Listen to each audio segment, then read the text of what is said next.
Hello Messi ভক্ত দর্শক ভাই বোনেরা, অবশেষে কিন্তু মেসিকে আর্জেন্টিনার জার্সিতে আবারও ব্যাক করছেন, এটা কিন্তু পায় একেবারে নিশ্চিত একটা খবর।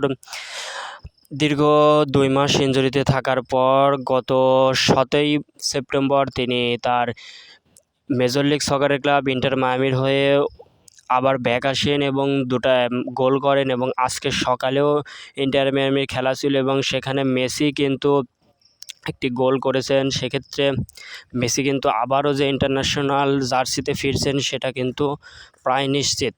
2024 সালের 15ই জুলাই কলম্বিয়ার বিপক্ষে কোপা আমেরিকার ফাইনালে 63 মিনিটে ইনজুরি নিয়ে মাঠ ছাড়ে মেসি। তারপর দীর্ঘ প্রায় 2 মাসের মতো মাঠের বাইরে ছিলেন মেসি। এর মধ্যে আর্জেন্টিনার হয়ে 2টি ম্যাচ মিস করেছেন, এবং 2টা ম্যাচ মিস করার ফলে আর্জেন্টিনার যে কী একটা বড় ক্ষতি হয়েছেন সেটা কিন্তু আপনারা অবশ্যই জানেন। কারণ চিলির বিপক্ষে প্রথম ম্যাচে 3-0 করে জিতলেও পরের ম্যাচে কিন্তু কলম্বিয়ার বিপক্ষে গিয়ে হেরে যায় আর্জেন্টিনা। যার সুবাদে লিওনেল মেসি বাদে যে আর্জেন্টিনার টিমটা কত বড় দুর্বল একটা অবস্থায় পড়ে যায় সেটা কিন্তু আপনারা অবশ্যই দেখতে পেয়েছেন। লিওনেল মেসি থাকলে এক সিস্টেমে খেলে মেসি কেন্দ্রিক যে ফুটবল, এবং মেসি চলে যাওয়ার পর তার যে আর একটা ডিফেন্সিভ মোডে যে একটা ফুটবল সেটা কিন্তু আপনাদের সকলের চোখে পড়েছেন, এবং সেই চোখের করাতে কিন্তু এইবার মেসি ব্যাক করছেন।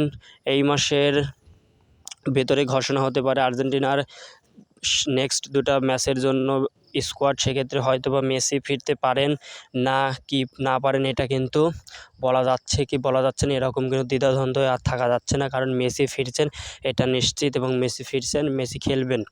সবচেয়ে বড় ব্যাড নিউজ আর্জেন্টিনার জন্য যে এমি মার্টিনেজ কিন্তু কলম্বিয়ার বিপক্ষে বাজে আচরণ করার দায়ে তিনি কিন্তু 2 ম্যাচের জন্য নিষিদ্ধ হয়েছে, এবং বাদবাকিগুলো সেম স্কোয়াডই হয়তোবা দেবে। 2-1 নতুন হয়তোবা দলে ঢুকবে, তবে দলে ঢুকলেই যে একাদশে সুযোগ পাবে এরকম কিন্তু চান্স খুবই কম। হয়তোবা আর্জেন্টিনার যদি আপনি ফুটবল প্ল্যানটা দেখেন, লাস্ট 2021 কোপার পরের যে আর্জেন্টিনা এই কোপা পর্যন্ত প্রায় সিমিলার একটা দল, যারা কিন্তু প্রায় একই টিম নিয়ে খেলছেন এবং সাফল্য অর্জন করছেন।